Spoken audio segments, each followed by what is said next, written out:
L'article Le rapport à l'oncle et l'avenir de l'audiovisuel public paru dans Libération aujourd'hui provoque un vrai séisme médiatique. Les fuites révèlent un projet de fusion entre France Télévisions et Radio France pour créer une seule structure unique administrative. Cette réforme ne se contente pas de réorganiser les bureaux, elle menace l'essence même de notre service public audiovisuel. Le rapport préconise une centralisation extrême pour réaliser des économies d'échelle au détriment de la qualité des programmes actuels.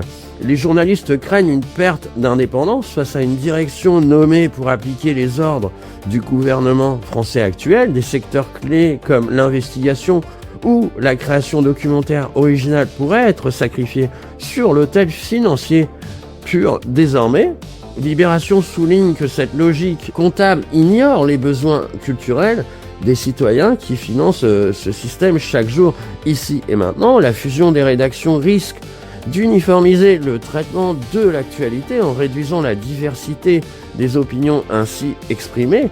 Les syndicats de l'audiovisuel public dénoncent une attaque frontale contre le pluralisme, pilier indispensable de notre propre démocratie moderne. En coulisses, Bercy pousse pour une réduction drastique des effectifs techniques et administratifs afin d'alléger le budget national étatique. Cette vision purement managériale de la culture transforme ainsi nos chaînes et nos radios en simples flux de contenus totalement interchangeables. Le rapport à l'oncle suggère aussi de limiter les moyens alloués aux antennes régionales, isolant davantage les territoires de l'information.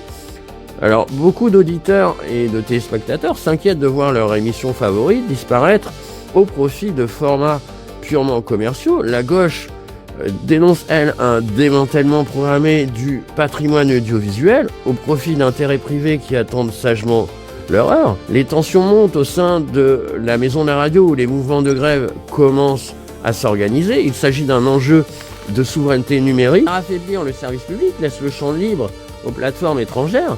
La bataille législative qui s'annonce sera intense avec des débats houleux prévus prochainement dans l'hémicycle de l'Assemblée. Le texte mentionne que l'indépendance rédactionnelle ne sera plus garantie si le financement dépend uniquement de décisions politiques annuelles. Pour les défenseurs des médias libres, ce projet représente un retour en arrière vers une télévision d'État contrôlée politiquement. Les auteurs de l'article insistent aussi sur la nécessité d'une mobilisation citoyenne pour protéger l'intégrité de nos ondes.